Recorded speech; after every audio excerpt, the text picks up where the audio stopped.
es el libro que estoy el libro Presente y Futuro del Medio Ambiente en Colombia, de Manuel Rodríguez Becerra. Y los panelistas en esta ocasión, pues es Manuel Rodríguez mismo, Jimena Rueda, José Félix Laforí, Carlos Dávila y Nina Moros. Entonces, veamos rápidamente el libro mismo, pues ya es conocido. De esta manera yo quiero señalar lo siguiente. El libro tiene capítulos, obviamente son diferentes, pero el libro tiene 8 capítulos, ¿no es cierto? Y fuera de eso tiene un epílogo que es muy interesante porque cumple el papel de tal en 6 páginas. Yo señalaría también, fuera del contenido mío, lo siguiente. Llama mucho la atención, los invito a todos ustedes, que son la mayor parte muy académicos, a que miren la bibliografía, porque le dice a uno mucho. La bibliografía del libro de Manuel va de la página 435 a la 459. Son únicamente 24 páginas de bibliografía, pero no es bibliografía para explicar a la gente, es bibliografía que se ha leído. Y ya miré una cosa, Manuel, que me llamó la atención, que ayuda a entender el libro. Tienes 136 ítems en la bibliografía. 131 de ellos son vestidos, o sea, del año 2000. Únicamente hay 5 raros que son de antes del siglo XXI. O sea que es muy actualizado, sobra decirlo por ese lado.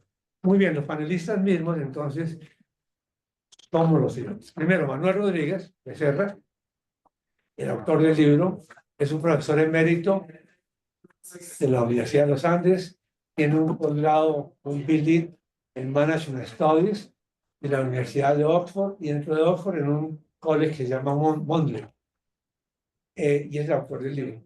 Segundo, José Félix Laforí, es el presidente ejecutivo de FEDEGAN. José Félix es un ingeniero civil, tiene una maestría en historia, en economía, perdón, ambos grados, ambos estudios de la Pontificia Universidad Javeriana. Tercero, Jimena Rueda, nuestra decana de la Facultad de Administración. Jimena tiene un PhD en Geografía de Clark University. Cuarto, Carlos Dávila es profesor emérito, soy el director del grupo de Historia de Empresariado. Yo tengo un PhD en Teoría Organizacional de Northwestern University. Y finalmente, la otra panelista es Lina Moros, que es la directora del área de sostenibilidad dentro de la facultad.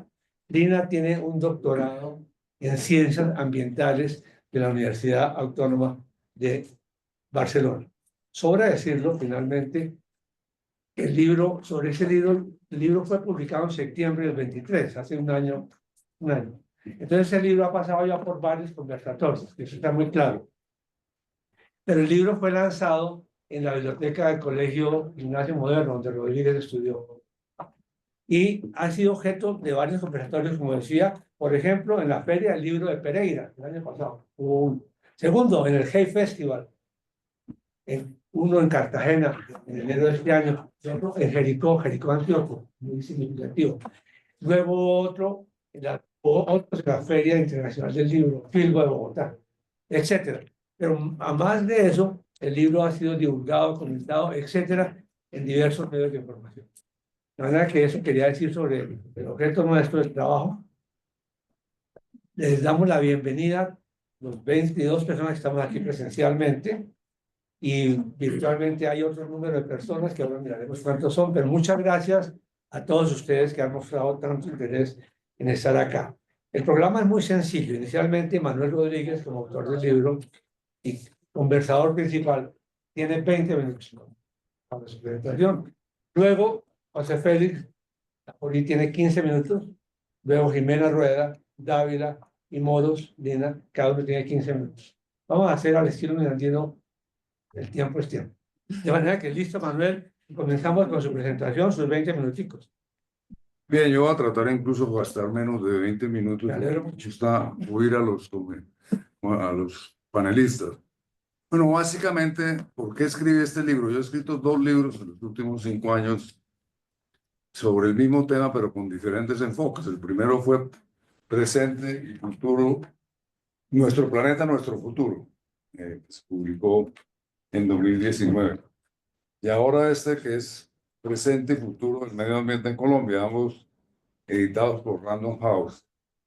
¿Por qué he escrito esos libros? Porque soy muy consciente como profesor de la Universidad de los Andes y persona que por diferentes razones a través de los cursos de formación ejecutiva y a través de juntas directivas que pertenezco, etcétera, que en general la gente que es culta, que son líderes políticos, que son líderes empresariales en Colombia, para no decir el resto del público, no tienen una suficiente cultura o una suficiente entendimiento, yo diría muy insuficiente entendimiento sobre los orígenes de la crisis ambiental global y en el caso de este libro sobre los orígenes de la crisis ambiental de Colombia. Obviamente, las dos crisis están profundamente interrelacionadas. Entonces, precisamente, pues el libro arranca mostrando cómo Colombia es un país muy rico en diversidad biológica. Por cierto, ahora tenemos la famosa COP16, muy rico en agua, es el sexto país más rico en agua del mundo y que cómo toda esa riqueza se ha ido deteriorando, se ha ido destruyendo, que no es diferente al resto del mundo. Y cómo el mundo ha entrado, debido a la crisis ambiental es muy profunda y no es suficientemente reconocida como eso. En estos días estamos viendo, hoy en la primera página del Tiempo, pues aparecen los incendios de la región amazónica, pero igualmente hubieran podido aparecer las inundaciones enormes que hay en una parte de Asia y la enorme sequía que hay en otra parte de Asia, todo simultáneamente, que indica la gravedad del problema. Y eso es el inicio. En el camino puede ser el incremento de la temperatura. Y ese tema del cambio climático unido con el declive de la biodiversidad y la contaminación química es lo que se llama la tríada de la crisis ambiental global. Como consecuencia del declive de la biodiversidad, hay que recordarlo, que ese es el origen del COVID-19, nada más ni nada menos. Y en el libro muestro, con datos, etcétera, etcétera, cómo finalmente toda esa crisis global es fruto del progreso. Obviamente ha habido abusos en utilización de materiales, etcétera, etcétera. Pero fundamentalmente, como lo dice Cruz en el Premio Nobel de Economía, nunca en la historia de la humanidad se había vivido tan bien, con tan buen nivel de vida como con mayor bienestar que el actual. Y todo arranca en 1800, en el siglo XIX, cuando, a finales del siglo XVIII, con la revolución industrial, hasta el año 1800, hasta el año 1800, el mundo no había crecido económicamente, cero crisis económica, cero crecimiento económico en la era cristiana. Y con la revolución industrial, que es básicamente petróleo, carbón, gas y las que vinieron después, pues vino lo que llama Crutzen, el escape, Crutzen o el Premio Nobel de Economía, Lytton, el gran escape. Bueno, el gran escape fue la gran aceleración, que es el enorme crecimiento económico que se dio en los años 50, etcétera, etcétera. Pues son los orígenes de la profunda crisis ambiental, ¿no? Y entonces, en el libro me pregunto cómo navegar en el antropoceno. Para el caso de Colombia, sin duda, navegar en el antropoceno significa adaptarse al cambio climático. Claramente, Colombia es un país víctima del cambio climático, solo siendo responsable de las emisiones de gases de efecto invernadero en un 8%, pero de lo que sí es responsable es del declive de la biodiversidad, aunque es el primer país más rico en biodiversidad del mundo por kilómetro cuadrado. Entonces ahí tienen una gran responsabilidad. Y la adaptación significa muchas cosas. De todas maneras, en los siguientes 6 capítulos, de lo que me ocupo básicamente es cuáles son las posibles salidas de la crisis, tanto a nivel nacional como a nivel global. No simplemente quedarse en el problema, sino claramente demostrar diferentes. Entonces, presento un capítulo que se llama Salvemos nuestras selvas, o nuestros bosques. Otro capítulo, Protejamos nuestras aguas. Otro capítulo, Protejamos nuestros mares. Otro capítulo sobre la agricultura, ¿no? La agricultura es la mayor actividad productiva de la humanidad y es la principal responsable de muchas de las crisis ambientales, de la contaminación del 26% de los gases de efecto invernadero, el 70% del consumo del agua, etcétera, etcétera. Justamente en la solucionática de la agricultura presento el caso de los sistemas silvopastoriles en Colombia. Por eso nos acompaña hoy José Félix, que muy amablemente aceptó venir, porque claramente ha sido un líder de una solución muy concreta y que es piloto en el mundo, que es el de los sistemas silvopastoriles. También me refiero en un capítulo completo a un éxito que ha tenido Colombia en relación con otros países, y es el hecho que el 42% del territorio esté representado en parques nacionales, en resguardos indígenas, en propiedades colectivas de las comunidades negras, que son 3 proyectos que en balance son muy exitosos. Justamente, en el caso de los parques nacionales, tenemos un observatorio, el cual la Universidad de Sosa, que es el Parques Cómo Vamos, entonces ahí se muestra por qué decimos que eso en balance ha sido exitoso. Y en el último capítulo vuelvo, digamos, sobre la crisis global, con muchas preguntas y muchas... Entonces, obviamente, la crisis global hay que responder con la descarbonización de la economía, como el tema de mitigación. Hay que responder con la adaptación globalmente. Todos los países tienen que adaptarse a todos los eventos climáticos extremos, a los eventos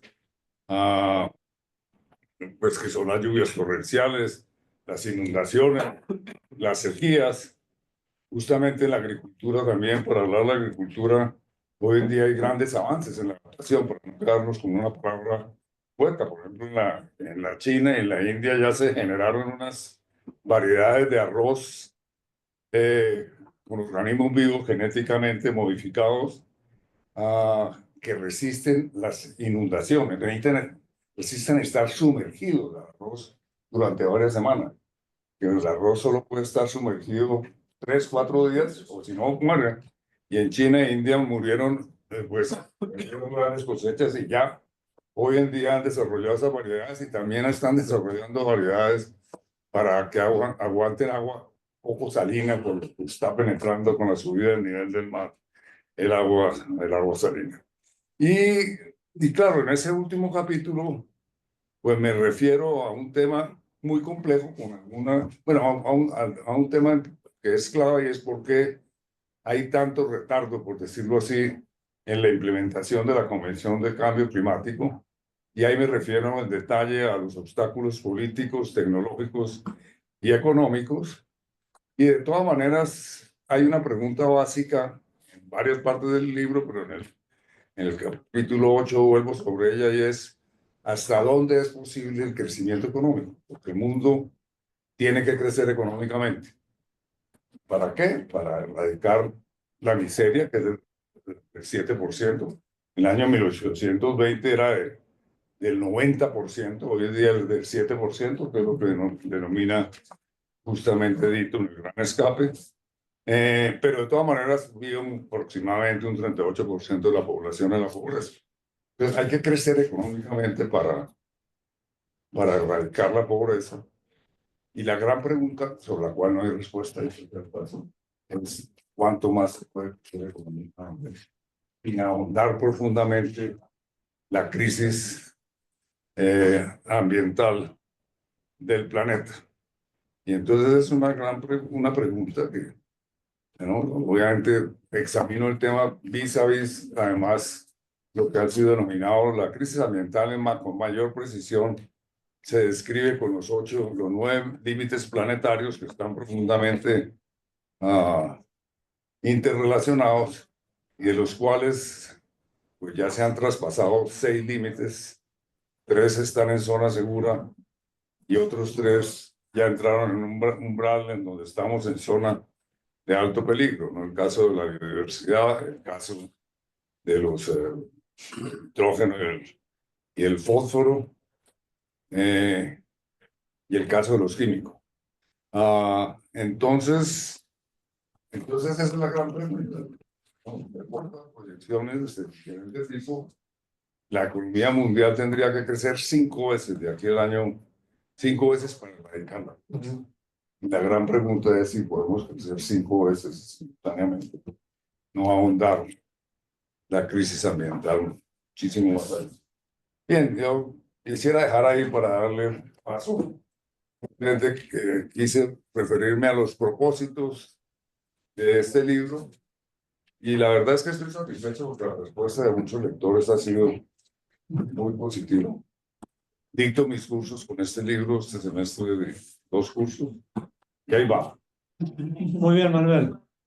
Muchas gracias, Manuel Rodríguez. Entonces, sí, hizo su presentación, tenía 20 minutos y únicamente gastó 10. Realmente nos alegramos mucho, Manuel. José Félix sigue con sus 15 minutos. Ya puede gastar 20 minutos. A ver, No, a ver, muchas gracias por invitarme. La verdad es que yo tuve el privilegio de conocer a Manuel en la época que fue el último director del INDERENA y el primer ministro de Medio Ambiente, siendo yo viceministro de Agricultura. Y desde entonces he tenido una relación con él, no tan continua como me gustaría, pero sí le he venido informando un poco en qué andamos, en lo que es una reconversión ganadera. Yo llegué a Fedegan en el año 4. Ya los temas de seguridad no era la preocupación central del sector ganadero, sino qué hacer con un país que durante 15 o 20 años había estado totalmente de espalda al sector rural. Yo creo, como también lo dice Manuel, que si hay un tema que el país desconoce, que el país cuestiona sin fundamento, es el tema del desarrollo rural. A mí me parece que ni los políticos, ni las universidades incluso, tienen una idea clara sobre el tema del desarrollo rural. Es una cosa muy por encima y por lo general hacen referencia a los temas de reforma agraria, distribución de la tierra, casi que el tema rural termina siendo más una bandera sesgada que una visión clara sobre las inmensas oportunidades que tiene un país tropical como Colombia. Entonces yo voy a tratar de hacer una presentación. Yo no voy a mostrar eso, nada más unas imágenes. Eso me parece unas imágenes cualquiera. No, yo voy a hacer una historia más bien animadita sobre el tema, para que nos demos cuenta de la inmensa irresponsabilidad de un país como el nuestro. Y al mismo tiempo, la incapacidad que tiene nuestra burocracia o nuestra tecnocracia de avanzar cuando hay alguna luz en el camino. Repito, yo llegué en 2004, no encontré en el tema de seguridad ninguna cosa que hacer. Yo creo que la imagen anterior es mejor. Y empecé a buscar alternativas de desarrollo en el sector ganadero, porque se trataba de que la gente hiciera algo que... Y logramos en ese entonces armar un plan estratégico con la visión del año 19. Estamos el gobierno de Uribe, el PEGA 19, los 200 años de emancipación, y sostuvo una tesis. Para entonces el hato ganadero podían ser 20 millones en 34 millones de hectáreas. Y yo sostuve una tesis. Podríamos tener 60 millones de animales en 20 millones de hectáreas. Y lo planteé como reto país. Y lo dejé escrito. Y empecé a trabajar desde el año 8 o 9 en darle a esto una oportunidad. De la mano del Banco Mundial y de la mano de CIPAF, como bien lo dice en tu libro. Incluso yo me acuerdo cuando llegó Juan Lozano como ministro de Medio Ambiente, lo entusiasmé con estos temas. Pero como todas las cosas, ahí fueron quedando al margen del camino. Yo, en el año 2005, hay una foto que es terrible. En el año 2005, otra foto, esa. Eso que ven ustedes allí es uno de los lotes que mi papá cuando llegó de Cornell en el año 49 sembró algodón por primera vez en la costa caribe. En el año 49. Nunca se dejó de sembrar algodón. Así lo tenía yo a propósito de lo que era básicamente la agricultura que se desarrolló con la Revolución Verde. Por supuesto, una agricultura que acabó con la capa orgánica y que destruyó los suelos. Y esto fueron 2 años después. Esto en el 2008. Esa es mi finca en el mismo lugar, con la Universidad de Antioquia y con CIPAF. Eso no es una foto como cuando uno quiere vender un plan para adelgazar, que pone una señora, ¿verdad? Yo he visitado la finca de... Claro, y Mayer también ha ido, y ha ido varios. Es que es terrible. Y de entonces para acá, todos los años en lo que heredé, he tratado de hacer una reconversión productiva, demostrando varias cosas. Primero, es muchísimo más productiva. No pasó de tener menos de un animal por hectárea. Yo hoy en día puedo tener 6, 7 animales por hectárea. Yo le acabo de mostrar unos videos de mi finca, que los puedo mostrar. Es decir, porque es que el tema ambiental, pues tiene que tener precisamente para resolver el reto de 5 veces más productiva, cómo se sigue creciendo, para atender un poco las necesidades de un mundo que sale de la pobreza y consume más. Es decir, yo acabo de abrir el mercado chino. Chino hace 30 años no comía carne. Hoy en día China come carne. Y todo el Pacífico cambia hábitos de consumo. Por consiguiente, aquí hay una reconversión. Primero porque la gente que sale de la pobreza o de la miseria, pues consume más bienes agroalimentarios. Pero por el otro lado, han venido cambiando los hábitos de consumo porque la gente vuela de Shanghái a Londres o de Beijing a Nueva York y en consecuencia, pues le gusta comerse un buen steak, ¿no? En consecuencia, yo creo que esto se puede hacer porque no solamente es más productivo y tiene unas inmensas externalidades.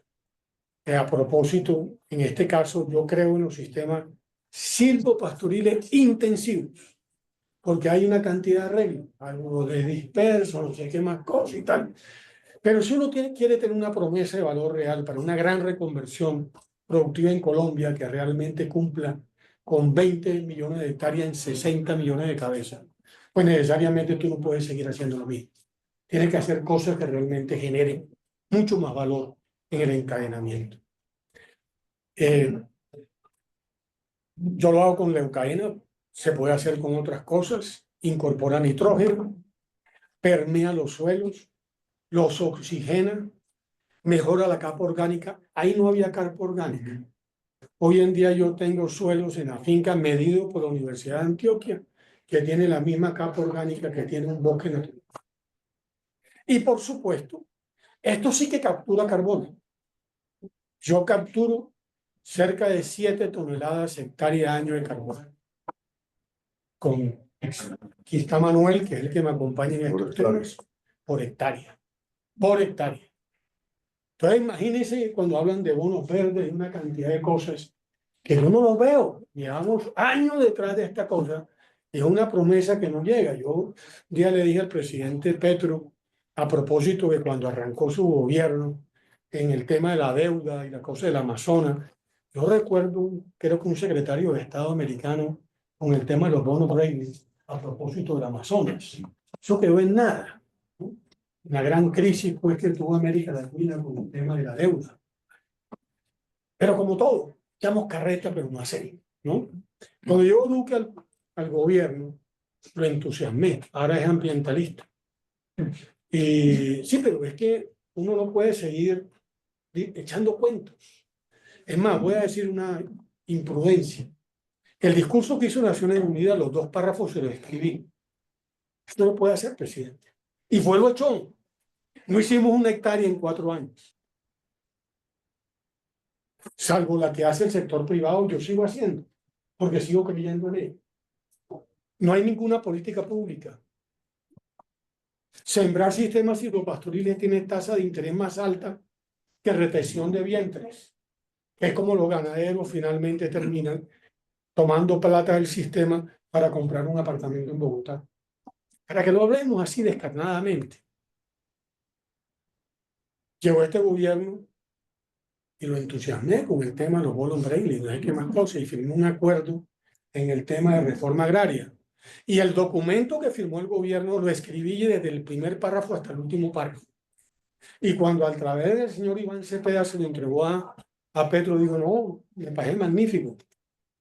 Y lo firmamos, porque se trataba es de buscar no solo una mejor distribución de la tierra, si es que eso es verdad.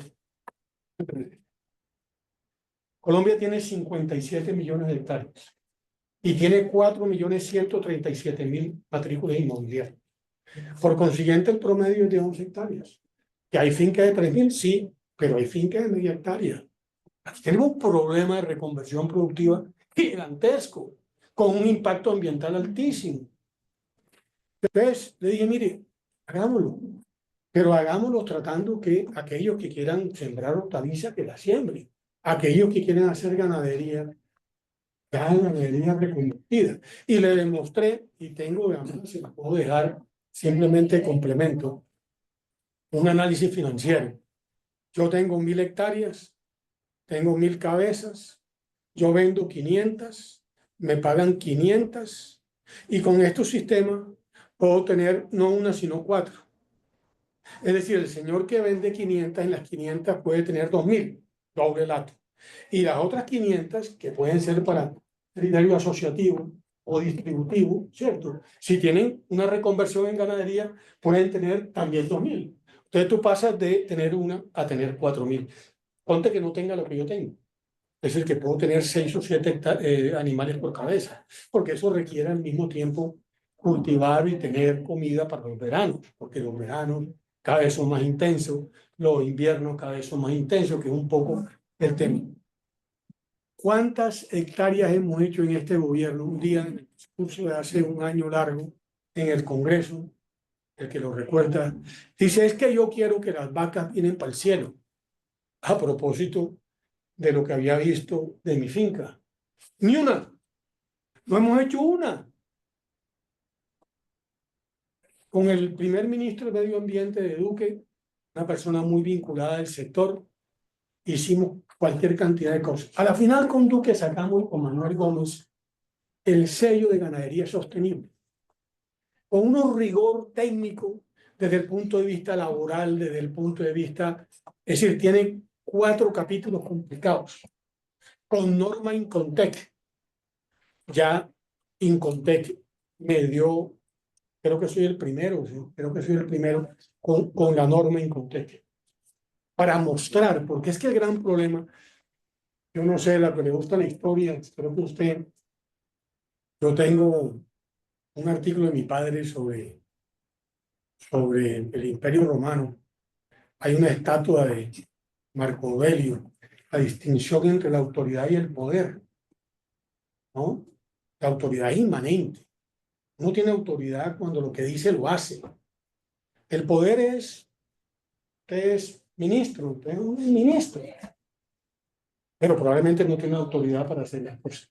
Yo como presidente de Fedegan he sido casi que un apóstol de esto. Y hemos hecho cosas, claro, con el Banco Mundial y con los ingleses. Reconvertimos 4.100 pequeños productores en 5 macroregiones con un impacto de más de 150.000 hectáreas. Hemos hecho proyectos diseminados por ahí, pero eso es lo que puede hacer un país como Colombia, que podría tener 1 millón de hectáreas que pueden capturar 5 o 7 millones de toneladas de carbón, o 10 millones de hectáreas. Nada. Y por eso somos un país subdesarrollado, porque estamos en el cuento. Incluso, como yo quiero a Manuel y le puedo decir una impertinencia, en el capítulo sobre el tema no nos menciona, porque hay prejuicios. Ganadero deforestador. Yo me acuerdo una vez que vine a la Universidad de los Andes hace como 6 años, 7 años, y al comienzo había unos muchachos ahí poco rebeldes. A la final terminaron aprendiendo. Porque claro, no se puede seguir rotulando, porque por ahí no es el camino. En cambio, mostrar cosas positivas y hacer cosas positivas por país tienen obviamente una dimensión totalmente diferente. Termino con esto. Ojalá que, digámoslo, conversatorios como estos sirvan para mandar mensajes desde la universidad. Dejemos de tanta macartización.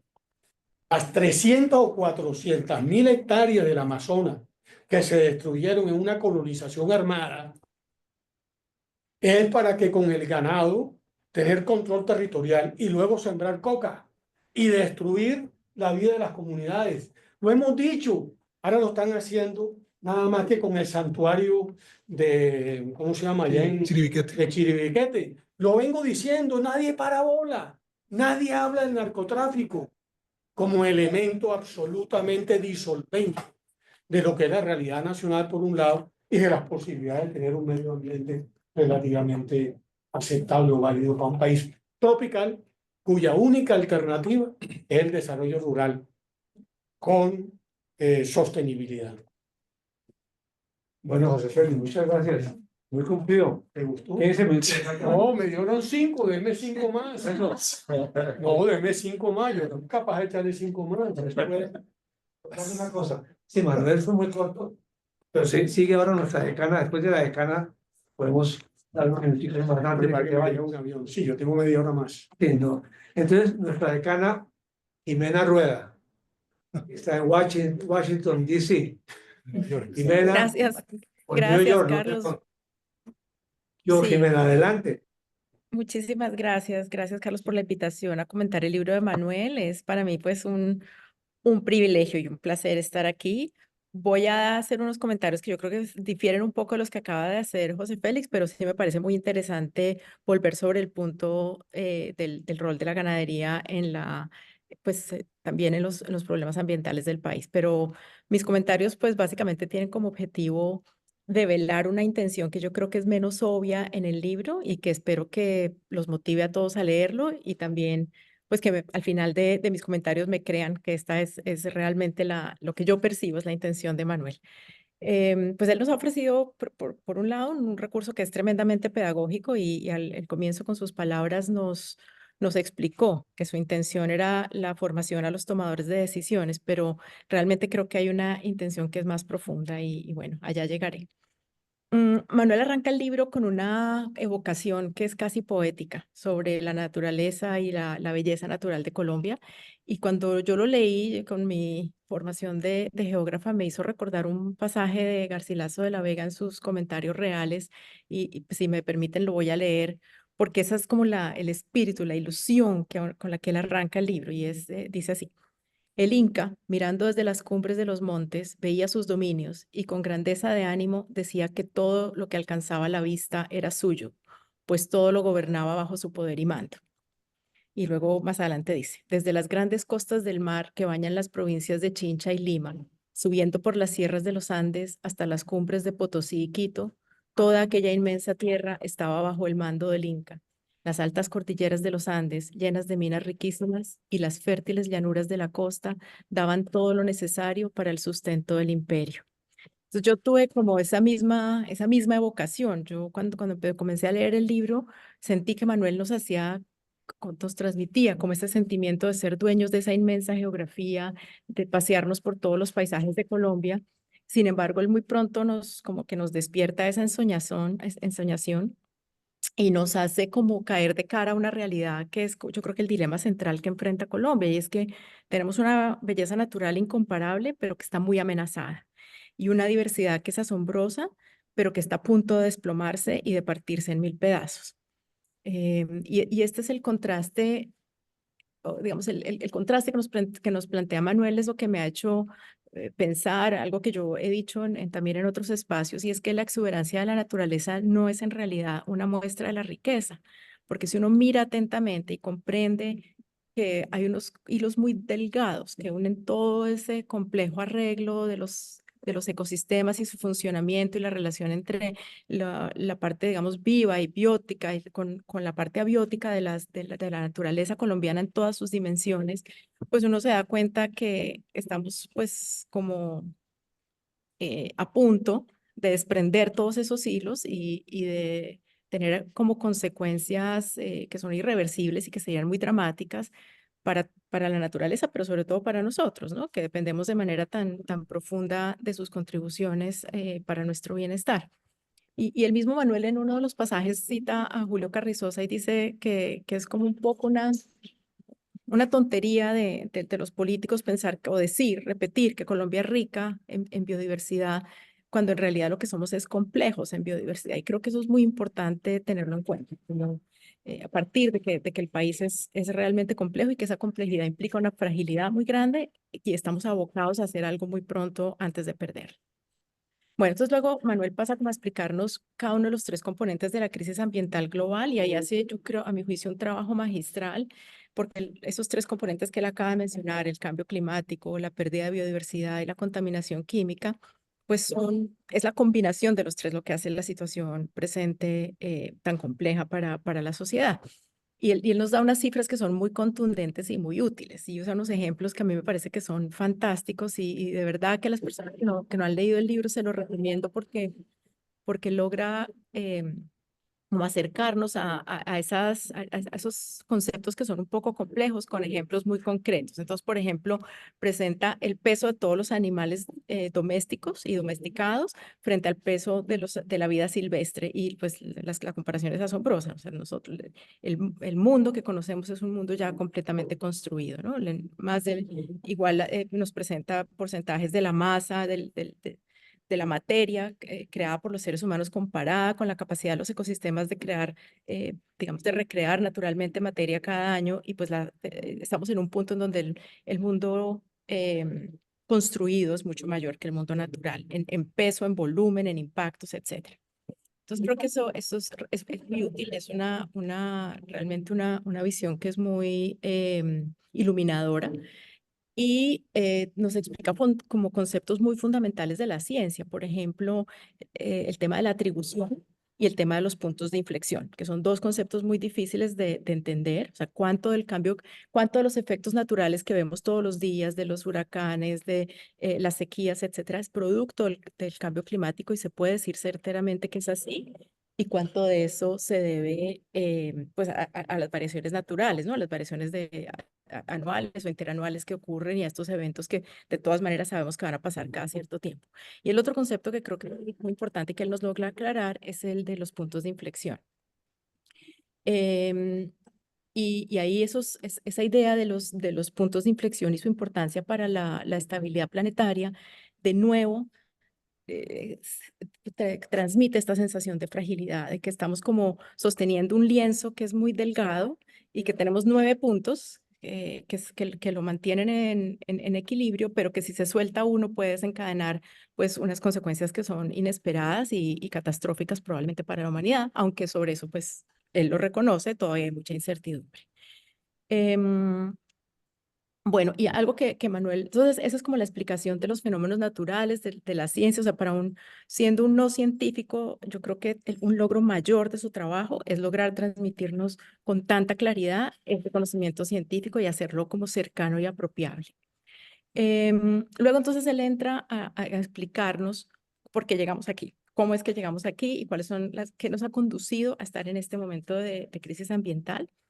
Y el argumento pues es el que ya mencionaba Manuel en sus comentarios introductorios, que es el de la gran aceleración y cómo pues la gran aceleración por un lado sacó a millones de personas de la pobreza, pero por otro lado pues es uno de los motores principales de la crisis ambiental presente.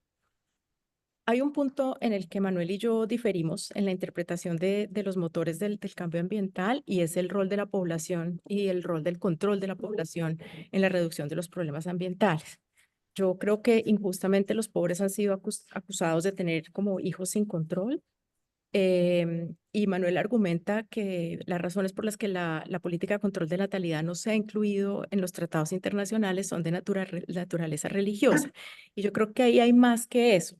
Yo creo que ahí, digamos, el argumento se queda un poquito corto y pasa por encima Y pues no me aparto de decir que es posible que en la negociación entre los países, pues el tema del control de la natalidad haya sido vetado, pero lo que pasa es que las políticas de control de la natalidad son, pues por un lado, muy violentas, segundo, violatorias de los derechos de las mujeres y han sido tremendamente inefectivas, ¿no? Eso ni resuelven el problema y lo que causan es mucho daño y mucho dolor. Y las únicas políticas reales efectivas de control de la natalidad es la educación de las mujeres y su vínculo al mercado laboral.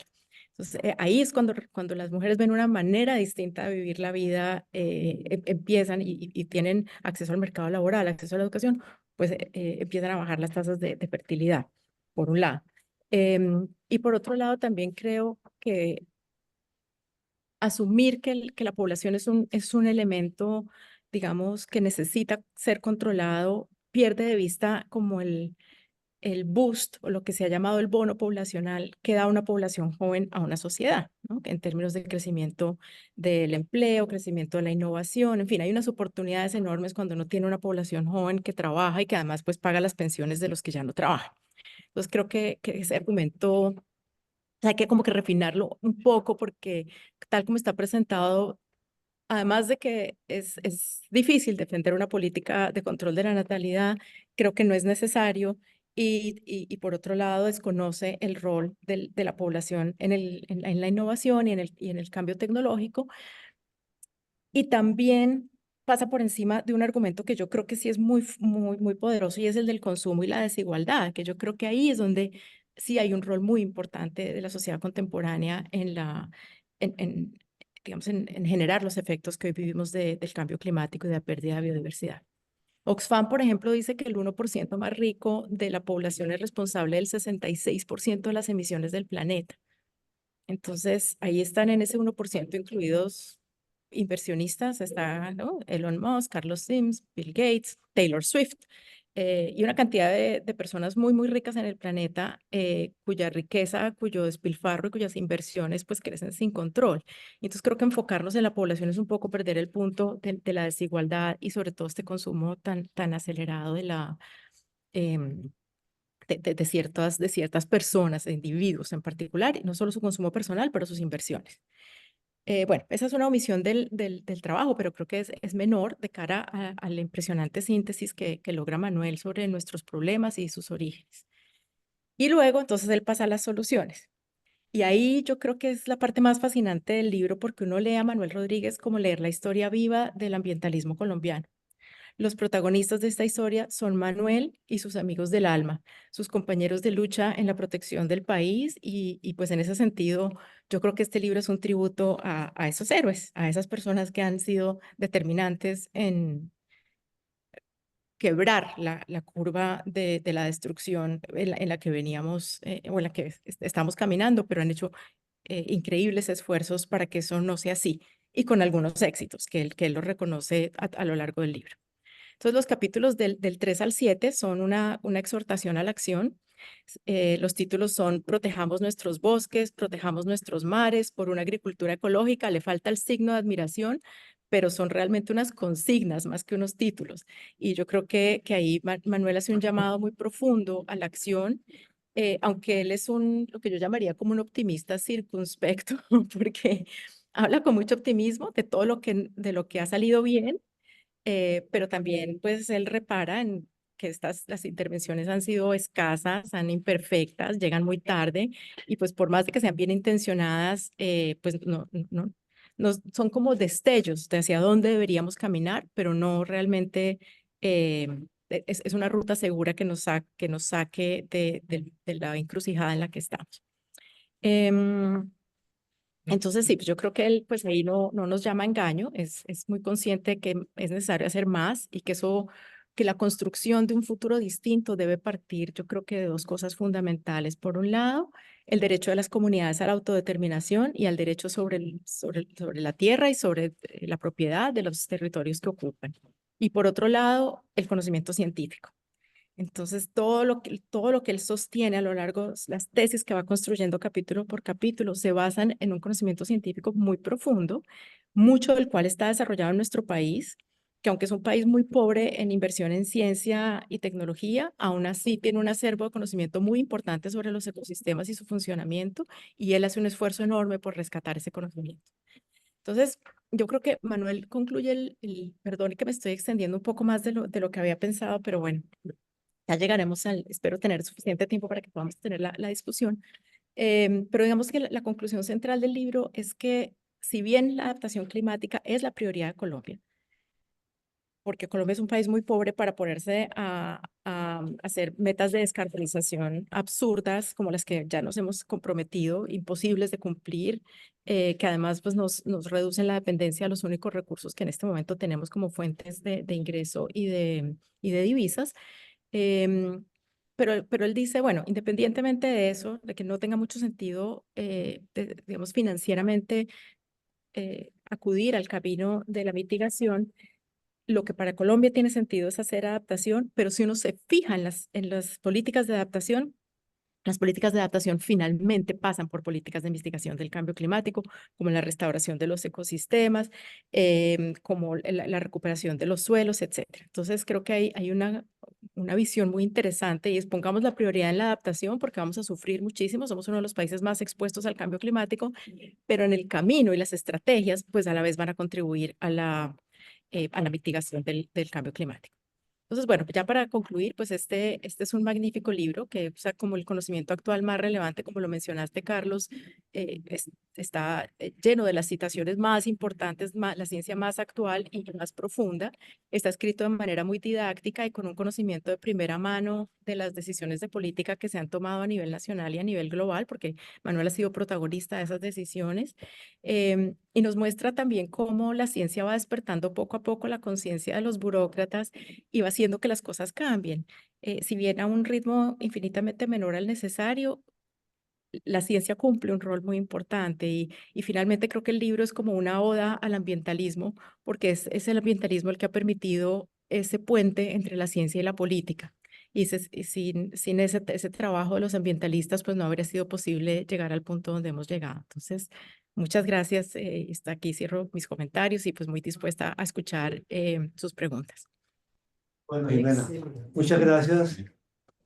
Entonces, sigue ahora, sigue. José Félix quería hacer otro comentario porque Yo yo tengo creo que 20 minutos más. Para que me da pena con él. No, hay dos presentaciones más, la de Ávila y la de Moros. Ávila. Sí, y la de no, Moros José que Félix tiene que irse entonces. pero José Félix Agaiza tiene que irse de manera que y hace allá de lo que José Félix. No, yo simplemente creo que cuando un país como el nuestro, que tiene unas inmensas posibilidades en el desarrollo rural, encuentra una alternativa de reconversión productiva, yo creo que las políticas públicas, en compañía fundamentalmente de la universidad, de la academia, deberían contribuir en ello.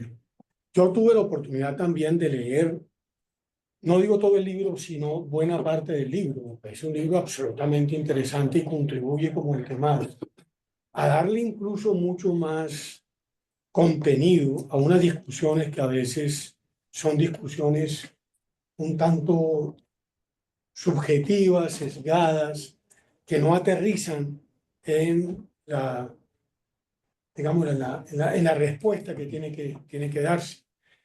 Entonces, yo terminaría simplemente para poder escuchar, porque creo que el país tiene que hablar menos y hacer más. Es un poco la conclusión de lo que quiero decir. Es decir, nos enredamos y muchas veces tenemos sesgos o académicos o ideológicos para mirar un tema. Y resulta que este es un tema que hay que tratarlo con mucho mayor distancia de las conjeturas personales para poder avanzar como país. Yo sí creo que la ganadería, que fue un instrumento de colonización desde la colonia, pues yo creo que hoy en día hay una conciencia clara que esto es de otra manera. Es más, voy a contar una cosa que no sé si lo sabes. Usted sabe que buena parte del poblamiento de los ganados en América fue la consecuencia natural de la española por su condición boscosa que permitió que en muy poco tiempo hubiera una adaptación que fue lo que habilitó traer los ganados a América. El primero, Rodrigo Bastidas, fue el gran puente. Pero una vez que yo estuve allá, y sobre todo en Haití, que es un desastre, ¿no? República Dominicana algo conserva. Todas esas partes donde llegaron los ganados, sobre todo las marismas andaluzas, están totalmente devastadas, ¿no? Y hoy el gran lío, por ejemplo, vamos a la COP, ¿cierto? Y yo a veces le pregunto a Manuel, bueno, ¿cuál va a ser el propósito del país? Es decir, ¿cómo pasamos de unos planteamientos absolutamente deseables a unas realidades muy concretas?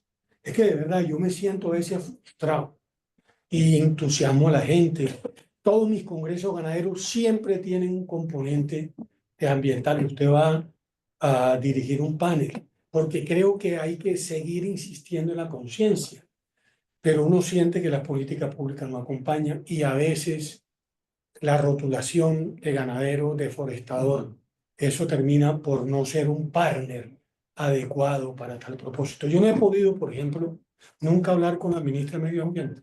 Nunca, nunca. Es decir, le invité al panel, ya contestó diciendo no voy. Entonces yo me pregunto, es decir, ¿por qué los ambientalistas es aire y no realidades concretas? Como la que le ha tocado, y aprovecho también para decirle lo que le ha tocado a Manuel desde cuando fue el primer ministro de Medio Ambiente en el año 91, si mal no estoy, ¿no? Entonces, mi invitación es a eso, a más foco, más acción y más convergencia entre la política pública, la burocracia, las universidades y mal que bien, sectores como el mío, que mal que tienen 34 millones de las 57 millones de hectáreas de propiedad privada. Bueno, José Félix, muchas gracias. Muy bien. Entonces sigue el otro panelista, Dávila, Carlos Dávila. Tiene también 15 minutos. Después sigue Lina, a sus 15 minutos. Y después lo que reste de tiempo para las preguntas de audiencia. Bueno, yo no soy ambientalista, yo soy un profesor de tiempo completo de esta universidad desde el año 2000, ¿qué? 1969. Entonces, el punto obvio que me imagino que muchos de ustedes dicen es, ¿por qué diablos metieron esta temática de conversatorio si ustedes no son ambientalistas? ¿Por qué en en este marco concreto que está ahí explicado, en el marco de esta celebración de que se llama Historia Empresarial, está cumpliendo 50 años, ya hay una serie de seminarios cuyo nombre es el siguiente, porque es muy descriptivo de lo que hemos hecho, lo que queremos seguir haciendo. Ese seminario se llama El Empresariado, ni héroe ni villano, luces y sombras. Y este seminario, esta serie de seminarios en memoria de dos grandes historiadores que influyeron mucho en nosotros, Frank Chafford, de Northwestern, y Malcolm D. de Oxford. Entonces, frente a esa pregunta, yo como académico, yo también me atrevo simplemente a ponerla al estilo neandino, una pregunta de investigación. Yo no quiero concluir nada ni afirmar nada, sino a todos mis colegas que están aquí y a otros invitados también que no son de los Andes, una pregunta de investigación es la siguiente. ¿Qué papel tuvo la actividad académica de Rodríguez Becerra, Manuel? La actividad académica de investigación, de docencia, de publicaciones y desarrollo institucional que realizó él en Unidad durante las décadas de 1971 a 1990.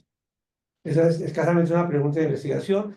Yo, si a algunos les interesa mucho, me alegro mucho. Seguramente muchos ambientalistas van a decir, pues esa pregunta está going back to the past, está mirando al pasado. Pues esa es la pregunta y yo no tengo ninguna respuesta. Al estilo de lo que hacemos aquí con los estudiantes es una pregunta de investigación. Entonces mi presentación gira alrededor de eso, enfatizando que entendemos, no hemos sido actores académicos ni otros, pero entendemos que después del 90 Manuel fue a dirigir el Indirena, del 91 al 93, que el 93 fue el primer ministro de Medio Ambiente, etc. entendemos por qué estamos y sobra, no queremos repetir lo que ya el libro y otros libros de Manuel implican en su acción en favor del ambientalismo. Yo he preparado algunos comentarios que tienen estos 5 puntos. Primero, sobre su trayectoria académica en Unidades, más concretamente su labor en cuanto a lo que aquí llamamos el desarrollo institucional. Luego, en cuanto a lo que se llama la docencia. Luego, en cuanto a su investigación y publicaciones previo al año 90, cuando él se fue.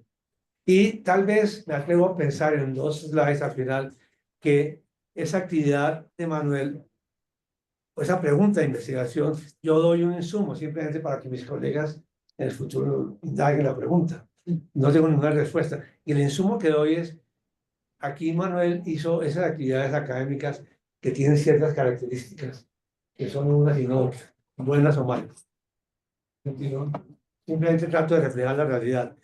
Y es esto, las temáticas previas, temáticas son estas 3, insisto, para los muy contemporáneos, que son previos a 1990. Primero, la historia del empresariado en Colombia, una temática de esa facultad. Segundo, otra temática se llama las organizaciones, entendiendo que no es la caja negra que dicen los economistas, sino nos metimos dentro de eso. Esta facultad se metió hace mucho tiempo a estudiar qué son las organizaciones. Y tercero, su actividad relacionada con la educación gerencial continuada, lo que se llama gerencia ejecutiva, y más concretamente lo que se llama haber generado como decano y haber promovido que esa actividad fuera la vaca lechera de esta facultad. Todavía creo que es algo. Muy bien. Y las actividades académicas son las que están ahí, y la presentación misma entonces apunta a eso. Muy rápidamente, primero, desarrollo institucional. Rodríguez Becerra fue decano de Arte y Ciencias cuando era muy joven, en el año 76. No acabo de desembarcar de Oxford. Y el rector en cuestión, en ese momento lo nombró decano antes de bajarse en techo. Segundo, fue luego vicerrector otros 3 añitos, del 80 al 83, de toda la universidad. Pero sobre todo fue decano de administración entre el 84 y el 90, 6 añitos. Pero una cosa que también muy importante es, Manuel fue el cofundador del área de organizaciones en el año 7-6, ¿no es cierto? Y esa área inicialmente fue un área entre arte y ciencias, de la cual era el decano del departamento de psicología, era su representante allí. Segundo, lo que era muy importante de esa universidad, ingeniería industrial. Y luego, lo que fue relativamente novedoso, la facultad de administración, ¿no es cierto? Pero eso creo que es muy interesante porque me parece que no se conoce realmente. No estamos diciendo que fue excelente ni pésimo, pero que eso fue que le pagaron a que después, ¿cierto? Tenemos claridad y de golpe algunos sesgos sobre quién ha sido el mejor decano de esa facultad de administración. Tenemos bastante claridad. Perdón, la idea es simplemente mostrar unos hechos para que ustedes investiguen y averigüen cómo resolver esa pregunta de investigación. Segundo, en la docencia. Rodríguez Becerra tuvo que ver con 2 tipos de cursos, con 2 temáticas. Lo que se llama historia del empresariado colombiano y también lo que se llama organizaciones en el argot uniandino. Primero, en la historia del empresariado colombiano, Rodríguez creó con Dávila entre el 77 y el 79 un curso en ingeniería industrial que llamaba Historia de la Industrialización en Colombia. Tenía 2 partes, 1 y 2, él dio a 2 durante 2 años.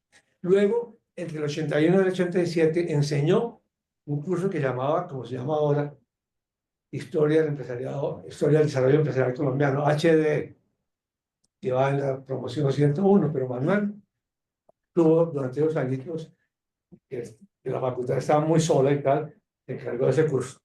Segundo, que muy desconocido creo yo aún para la gente de los Andes, Manuel enseñó en el área esa que fundó en el 76, enseñó 2 cursos. Un curso que llamó Análisis Organizacional. Y lo enseñó en la especialización de Gerencia de Recursos Humanos entre el 85 y el 90, con Dávila. Y luego en otro programa que se llamó aquí en esta facultad, se llamó Magíster de Educación Dirección Universitaria, del 87 al 90, a los estudiantes del curso les tocó tomar ese curso de análisis organizacional. Segundo curso, primero el curso de análisis organizacional, segundo curso en esa área, eso fue una realidad. Manuel no estuvo sino 12 años, del 78 al 90, enseñando un curso en gran parte también en co-teaching con Dávila, que se llamó Sindicalismo y Relaciones Laborales en Colombia. Y eso tuvo 3 variantes. Una, entre el 78 y el 81, lo enseñamos en Ingeniería Industrial, ¿cierto? En pregrado. Y muy interesante un artículo. Manuel era el vicerrector académico, era profesor, éramos los dos profesores. En el año 81, Manuel tuvo una posición muy diferente a la de Dávila, en el mismo curso, y sobre todo en la acción. Manuel, como vicerrector académico, tuvo que lidiar con la huelga de los empleados de la universidad. Dávila, o sea, yo tuve que estar en desacuerdo con Manuel. Pero yo creo que eso les va a hacer dar un poco un sentido para que hagan una pregunta de investigación sensata y tal. Luego, con Manuel mismo, aquí anoto, en el año 83, Dávila estuvo en la Pontificia Javeriana de la Fe, y independientemente de donde estuviéramos uno de otro, lo importante era el curso. Entonces, un curso interuniversitario entre la Javeriana, que es una universidad confesional, eso no tiene nada de malo, los jesuitas, y una universidad muy laica, que es los Andes. Y Manuel y Dávila dio ese curso en formas allá. Durante un Dávila estaba refugiado en esa época. Bueno, claro, yo estaba allá. Y entre el 84 y el 89, Manuel dio en el curso ese del sindicalismo, también para que la gente que hacía el MBA en lugar de otras bobadas, estudiara algo serio, que era el sindicalismo. Y segundo, la gente de la especialización en gerencia de recursos humanos. Con Manuel dimos ese curso. Nos recordamos los detalles, lo dimos ese curso varios años. Eso es interesante porque no quiere decir nada más que son hechos que no se conocen de golpe. No estoy diciendo que han sido buenos ni malos, ni que los estudiantes lloren cada vez que se acuerdan o tengan otras expresiones de amor u odio. Eso es irrelevante, relativamente. Pero miren lo interesante. En desarrollo institucional. Segundo, docencia. Tercero, investigación y publicaciones, que es lo que estamos haciendo. La tesis de Manuel en Oxford, ¿no es cierto? Del 76, que la hizo entre el 73 y el 76, se llamó Industria e Industrialización en 2 ciudades de un país llamado Colombia, de Manizales y Pereira. Esa tesis, ahí están los detalles. Yo hice por allá en el 79 unos apuntes críticos, una reseña crítica sobre el libro de Manuel, sobre la tesis de Manuel. Pero más interesante es esto, miren lo interesante, que de golpe es una sorpresa para mucha gente, pero afortunadamente esa es la tesis de Manuel.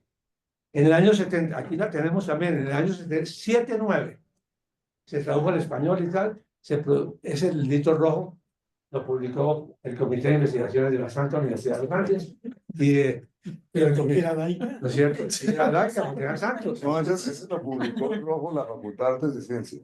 Bueno, pero el comité de Investigaciones dice acá.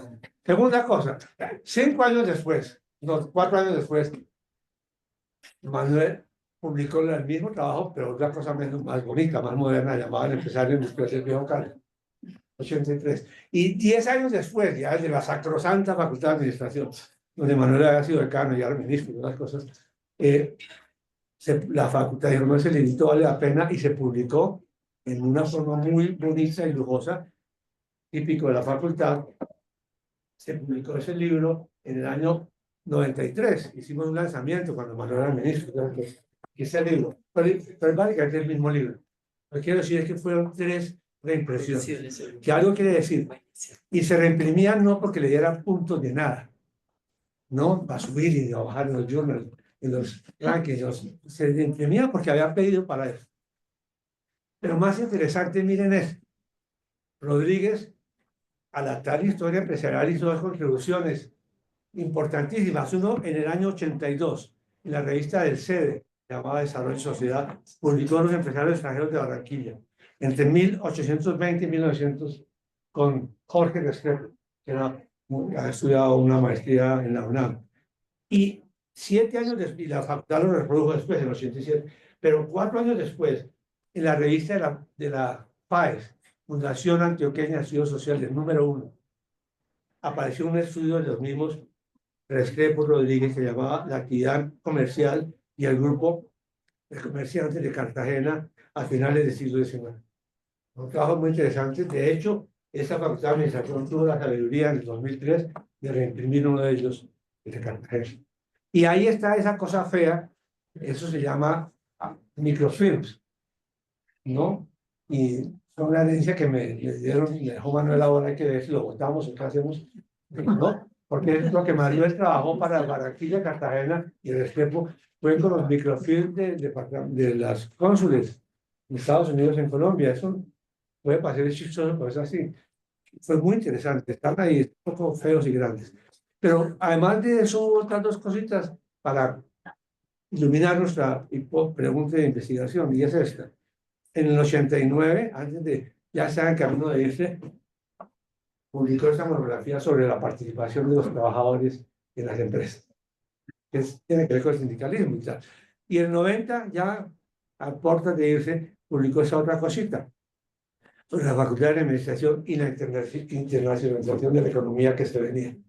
Muy bien, pero tercera temática, que es muy desconocida. Manuel, en el año 90, hubo la misión de Ciencia y Tecnología del país, de Colombia, y le pidió a Manuel que se encargara, dirigiera el estudio sobre el estado de esa cosa que llamaban administración. Había otras 22 cosas, muy conformadas, algunas otras no, pero Manuel hizo la administración, hizo el estudio empírico de las facultades, se miraron 12 facultades, las que eran como más aceptables o menos malas, y Manuel dirigió eso, y el trabajo lo hizo con Dávila y con un profesor que llamaba Luis Ernesto Romero Ortiz.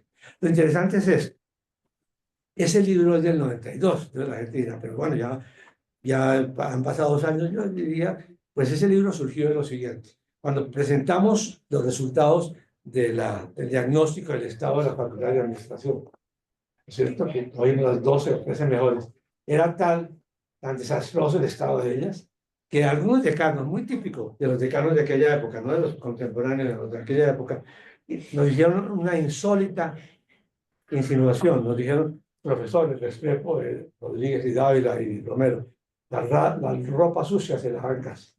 Manuel, que era el decano de la facultad, captó la vaina, y entonces ese libro lo regaló la facultad a muchas bibliotecas públicas, sobre todo de esa universidad. Es muy lindo libro, aquí por acá está, es este libro. Lo regaló la facultad, que tenía un buen estado económico y tal, pero como muy simbólicamente, para decir, si ustedes quieren ocultar, nosotros más bien busquen, lo vamos a abrimos. Esa es la historia, y entonces finalmente lo que yo termino diciendo lo siguiente. Esa historia tiene que ver tal vez, es escasamente en el lenguaje, no hay una hipótesis, con que la investigación y la docencia que se hizo aquí, en la Facultad de Administración y en Ingeniería Industrial y en Psicología, cuyo decano era Rodríguez, tuvo ciertas características. Yo me atrevo a mencionar las 6 características, que tal vez ayudan a dilucidarla o a tener más insumos para la pregunta que les planteé, que planteamos al comienzo, es esta. En ese grupo fue un grupo muy pequeño, no tuvo ninguna planeación estratégica ni nada de esas cosas. Entonces fue un grupo de gente que acaba de regresar del exterior, que está en Ingeniería Industrial, en Administración, Ogliaspe y en Arte y Ciencias Rodríguez. Tuvieron el liderazgo y la influencia de un profesor de todos nosotros, que fue Enrique Ogliaspe, que ahora ya está en España, pero eso es innegable. Y Manuel entonces hizo investigación en un proyecto que tuvo esta facultad, que se llamaba Poder y Élites, en ciudades intermedias de Colombia, que duró como 15 o 20 años. Estaban Dávila, Rodríguez y Ogliaspe. Ogliaspe era el líder de la cosa. Pero con un proyecto con algunas marcas, todos los 3 éramos ingenieros o somos ingenieros industriales. Estudiamos otras cositas en los posgrados. Una de las marcas es esta, mirar los fenómenos, uno u otro, en la trayectoria a largo plazo. Y no es porque a Manuel le gustara la historia, no, es que si uno no entiende un fenómeno de largo plazo, no lo entiende. Segundo, muy vulgarmente decía Manuel y decíamos nosotros, tenemos que sacar fotografías de la actualidad. No tenemos que sacar fotografías de la actualidad, sino películas de largo plazo. En eso estamos hace unos años. Segundo, no una perspectiva dicotómica. de que los buenos son unos y los malos son otros, de que el sindicalismo es malo o los empresarios son malos. Nunca hemos creído en eso. Entonces, tenemos una perspectiva dicotómica que para la mayor parte, aún del mundo académico colombiano, es no comprendida. Una Incomprendida. posición blanda. Tercero, una cosa muy rara de la multidisciplinaridad. Manuel mismo y su actividad misma mostró ser muy interdisciplinario, pero bajo una cosa que contemporáneamente hemos dicho, la realidad que estudiamos no está organizada por departamentos, por especialidades, por edificios ni por tribus. Hay una realidad. Entonces, independientemente de qué había estudiado la gente, si sabía hacer investigación empírica bien hecha, si había estudiado en buenas universidades en el exterior, pues dejamos a algunos colombianos que viven preocupados por eso, esa preocupación de saber qué estudiaron ellos. Cuarto, siempre hubo, desde el puro comienzo, interacción entre la investigación y la docencia. En eso estamos y a mi juicio Rodríguez sigue lo mismo. No se trata de dictar clases y de echar cuentos, dictar clases para que por la biología, de basarse en la investigación que se hace, ya sea que la hacemos acá o la hace otra gente, pero discutir, no dictar clases. En los Andes prohibidos. Quinto, yo creo que Rodríguez es un buen ejemplo interesante de crítica académica, de ser muy independiente intelectualmente, no complaciente, ser muy políticamente incorrecto, Rodríguez, ante actores y ante el poder, en una de otras partes. Quinto, mirar las evidencias empíricas antes que el deber ser. Y eso en el de sindicalismo con estudiantes de pregrado industrial, eso fue lo que hicieron ellos. Y séptimo, no mirar las cosas parroquialmente, como fenómenos meramente colombianos, unos u otros, incluso el ambientalismo, como sobra decirlo, sino mirarlo como fenómenos que en su momento respondían a las discusiones que muy duras que tuvimos sobre el estructuralismo, la teoría de la dependencia, la teoría de la modernización gringa, que yo he estudiado mucho en Estados Unidos, y la globalización. Entonces, en ese ambiente, creo yo, tal vez, y bajo la égida, teniendo como role models, modelos de rol, a dos gentes que eran historiadores. Uno fue Malcolm X, y otro Frank Sappho. Ambos murieron en los últimos años. Entonces, eso es todo lo que yo quería decir. Y vuelvo entonces en el siguiente, a la misma cosa que puse en el slide número 2. Simplemente les dejo esa pregunta de investigación y lo que hemos presentado son algunos insumos para que ustedes investiguen y pongan en práctica. Anteriormente escribí la historia del ambientalismo para América Latina para el libro de la UNESCO que coordinó Marco Palacio. Son 50 páginas de la historia del ambientalismo. Yo corté en el año 90, pero no es obvio. La soy consciente historia del ambientalismo fue ya en el año 2000. A ver, Lina, sí, entonces Lina Mora. Para escucharte, yo quiero un link que tengo ya el avión. PDF. Yo les agradezco mucho, ha sido muy grato otorgar. Bueno, Sí, sí, ya me deja el avión. Muchas gracias. Pero si me dan un link, yo puedo. Mándale el link por. Sí, sí está el link, sí está. sí. Muy bien, muchas gracias. Entonces terminamos nuestro conversatorio con el panel de la directora del área ambiental en esa facultad de administración, se llama Lina Moros. Lina, tienes 15 minutos como todo el mundo. Lina, acá. Acá para poder pasar, yo tengo una presentación cortica simplemente como de apoyo y quería iniciar felicitando al grupo de historia y empresariado, creo que nadie lo ha felicitado en este panel, y cumplen 50 años de investigación de calidad, siendo pioneros y referentes de un campo de estudio que es la historia empresarial en las escuelas y facultades de administración de la región, cosa que no ha sido usual y ustedes han abierto caminos. También quiero agradecer a Carlos Emanuel, profesores eméritos de esta facultad. Tiene una larga historia de colaboración. Tú presentaste algunas de las hitos que ha logrado Manuel, pero ustedes dos juntos creo que han hecho esta facultad y su visión conjunta y su capacidad de gestión son los que han logrado que esta facultad sea lo que es hoy. Entonces tengo un agradecimiento profundo para ustedes por abrir camino para los que venimos, por ser mentores y pues también por creer profundamente en los profesores que venimos. Yo quiero confesar que me tomó casi que un año leer el libro, Manuel. Pero no es porque sea aburrido, ni porque sea difícil, ni porque sea pesado, sino porque este libro se publicó en septiembre del año pasado, hace justamente un año. Ahí si ustedes lo ven, en septiembre del 2023. Sino porque desde que lo leí la primera vez yo tuve la sensación, era uno de esos libros a los que iba a estar volviendo recurrentemente y que se iba a volver un libro de consulta para mis clases. Y mi sensación fue que estaba frente a un libro que tenía un ejercicio riguroso de investigación, de compilación, de divulgación para comprender el presente y el futuro, pero también algo del pasado, y ya vamos a hablar de eso, del medio ambiente en Colombia. Y supe que sería uno de esos libros que voy a estar consultando periódicamente, justamente porque tiene unos datos hiperactualizados de las mejores fuentes que uno puede tener y que tiene tu visión, Manuel, que es esa visión única de alguien que es capaz de navegar entre la ciencia y la política. Creo que muy pocos profesores podemos hacer eso en estos momentos y tú lo has hecho de una forma muy contundente.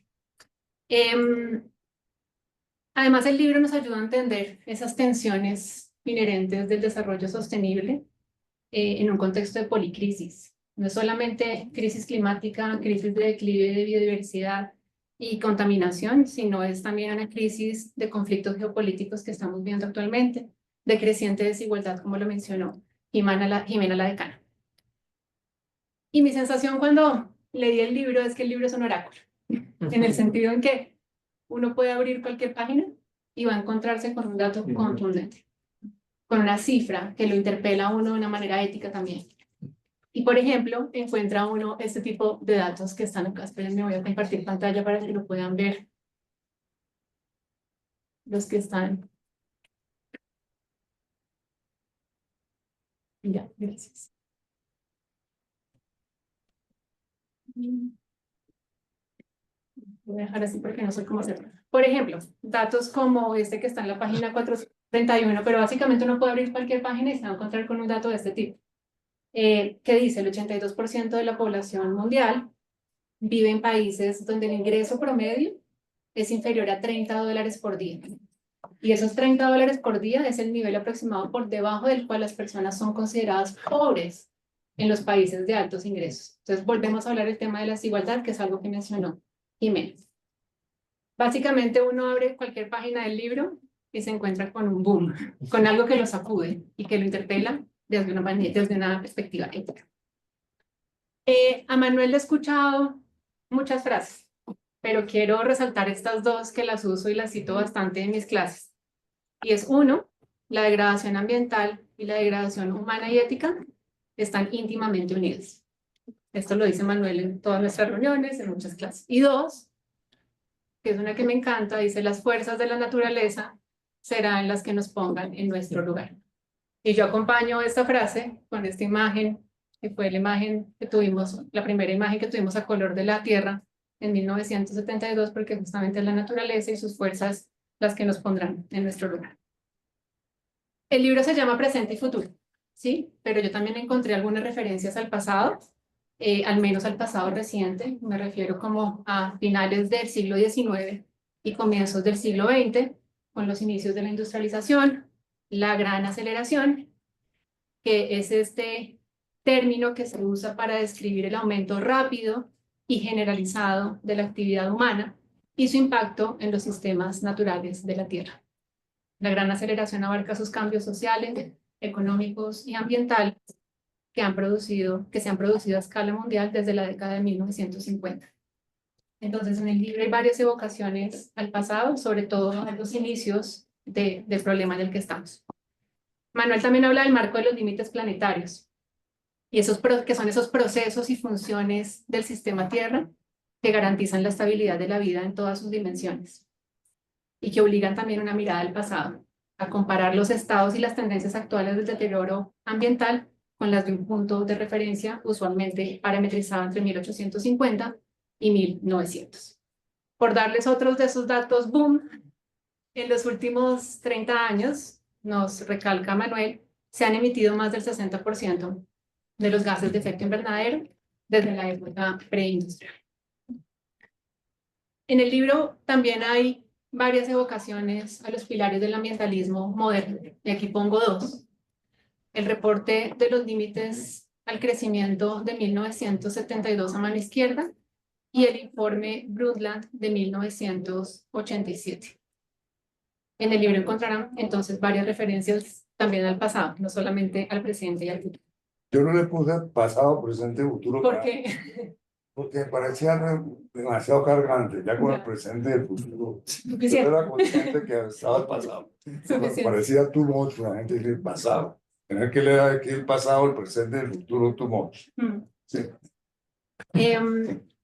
Y ahora paso entonces al futuro, porque cuando hablaba con colegas y leían el título me decían, ay, hay futuro, hay esperanza. Lo que pude yo entender desde el libro de Manuel es que para Manuel el futuro ambiental de Colombia es la adaptación, y aquí te cito, y tú dices, lo que sí está en nuestras manos es tomar todas las medidas requeridas con miras a adaptar nuestro territorio para que enfrente los impactos del cambio climático que ya está con nosotros. Para Manuel el futuro es la adaptación. Pero el futuro también es la agroecología, la reconversión productiva, la forestería comunitaria, los sistemas silvopastoriles que ya los hablamos en este momento. Pero el futuro para Manuel también está en la ciudadanía, que ha defendido el ambiente, a veces a un costo demasiado alto. Esto salió el año pasado. Colombia es deshonrosamente el país con más líderes ambientales asesinados en el mundo, con nada más 79 en el año 2023, 3 veces más que los líderes que asesinaron en Brasil. Pero el futuro, para Manuel sobre todo, es una nueva ética.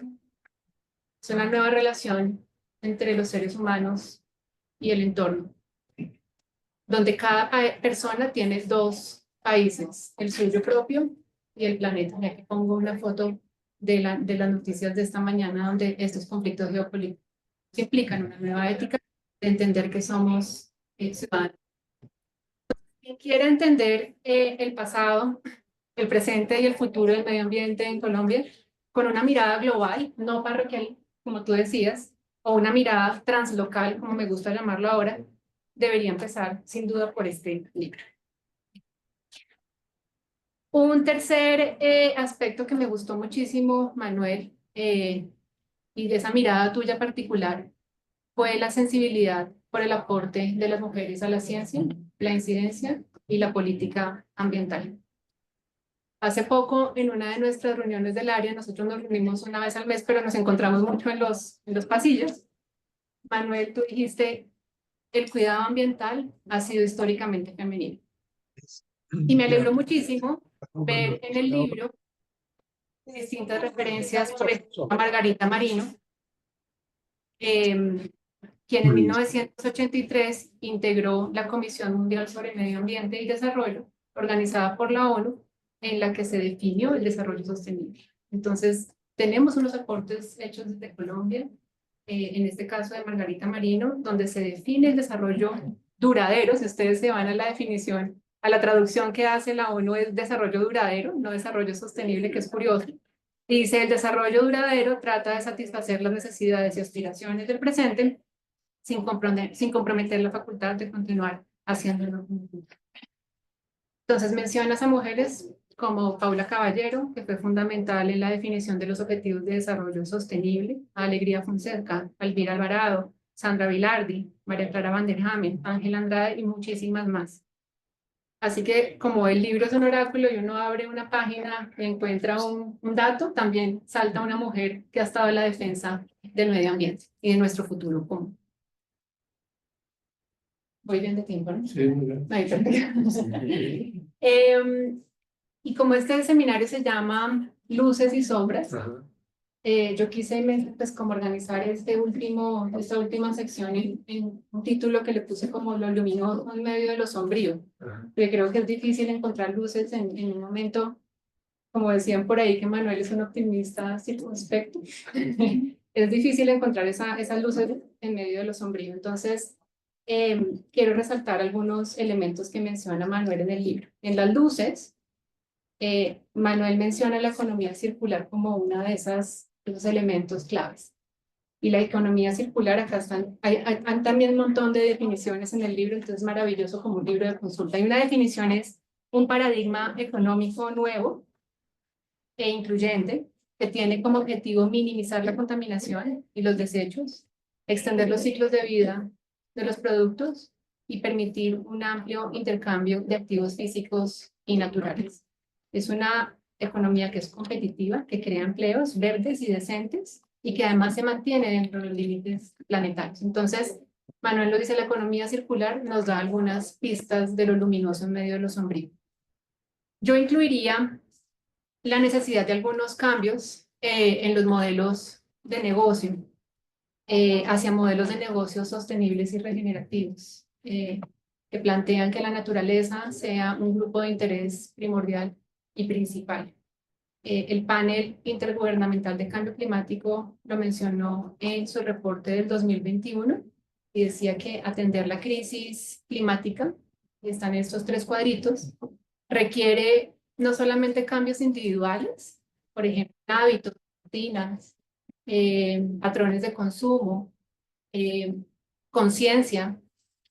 No solamente requiere cambios en las normas sociales, en movimientos sociales, cambios culturales, sino que también requiere cambios en los modelos de negocio. Y ahí creo que la facultad está muy bien posicionada para empezar para seguir liderando esas discusiones. Y cierro con lo no luminoso, o las sombras. Tú mencionas varias, pero quiero referenciar al menos 2. Uno, lastimosamente, el sospechoso habitual, que es la agricultura y ganadería a gran escala. Y 2, el financiamiento de actividades que van en contra de la vida, haciendo referencia al caso que tú mencionas de la Exxon. Frente a agricultura, 24% de las emisiones de gases de efecto invernadero son por agricultura, silvicultura u otros usos del suelo. Y además, el 40% de los suelos de Colombia ya representa algún grado de erosión, lo que se deriva en pérdida de fertilidad y pérdida de productividad. La agricultura y la ganadería a gran escala siempre han sido los sospechosos usuales cuando se habla de pérdida de biodiversidad, de erosión del suelo, de uso excesivo del agua, de contaminación de los océanos y de uso de fertilizantes. Timothy Morton, que es un filósofo ambiental que estaba leyendo, lo llama la agrilogística y lo define como esa logística del mundo que ha surgido de la agricultura y que empezó desde el Neolítico, cuando los seres humanos necesitaron sobrevivir a un leve calentamiento global y se asentaron en comunidades que luego se convirtieron en ciudades y comenzaron a trazar distinciones entonces entre los reinos humanos y lo no humano, entre lo que encaja dentro del límite y lo que está por fuera de eso, y que continúan hasta ahora. Y el segundo ejemplo es el de la Exxon, a finales de los 90 y otras empresas dedicadas a negocios de combustibles fósiles, los cuales, tú lo citas ahí, destinaron alrededor de $36 millones al año entre 2013 y 2018 para financiar los esfuerzos a organizaciones especializadas en desacreditar la evidencia científica sobre el cambio climático. $36 millones anuales. Y recordemos la COP28 del año pasado, de climática, que fue la primera conferencia de cambio climático, donde se le pidió a los asistentes que brindaran información sobre las empresas o instituciones que los apoyaban y el tipo de relación que tenían, financiera que tenían con ellos. Con esto cierro. Agradezco a Manuel por este libro, a Carlos por la organización de este seminario, a Jimena y José Félix por sus comentarios, y creo que este seminario va a seguir tu próximo libro, Manuel, que es Empresariado Medio Ambiente. Creo que tendrías mucho que decir. Gracias. Bueno, Lina, muchas gracias. Sí, vamos a darle la Lina y a todos. Acabamos 2 minutos antes. Yo creo, Manuel, ¿usted quiere añadir algo? No, simplemente mi gratitud por los comentarios que han sido hechos al libro. Sí, el director de la Escuela de Periodismo un poco hizo un comentario similar a Lina. Digo, yo encuentro en este libro un manual, quiero consultar algún tema ambiental global o nacional, y ahí está. Ahora, sí hago énfasis en que la mirada tiene una perspectiva histórica, ¿no? El cambio del uso del suelo en Colombia,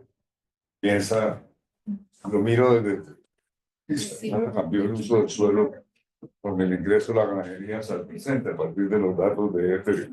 Entonces, claro que sí tiene, digamos, hay una historia de la transformación del territorio que es absolutamente crítico por entenderla y a nivel global.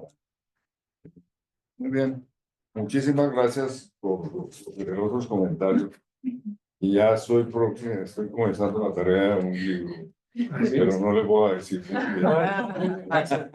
Pues muchas gracias a todos ustedes que Gracias, Carlos. fueron muchos para terminar, digo que fueron 58 asistentes, que en los términos nuestros académicos limitados no son miles de personas, pero nosotros aquí, el desarrollo de las cosas que hacemos, nos medimos por el número de asistentes. 58 que fueron 24 y sentados más o menos, y los otros 34 virtuales, virtuales y de diferentes partes del mundo. Muchas gracias a todos ustedes. Aquí seguiremos en lo mismo que hemos estado en el pasado. Sí, gracias por Gracias. De nuevo, gracias. Gracias. Y A José Félix, muchas gracias. Muchas Ya te oímos, gracias José a todos. Saludos. Bueno, esto también. Un abrazo, hasta luego. Bueno, a veces mandando. Gracias a todos.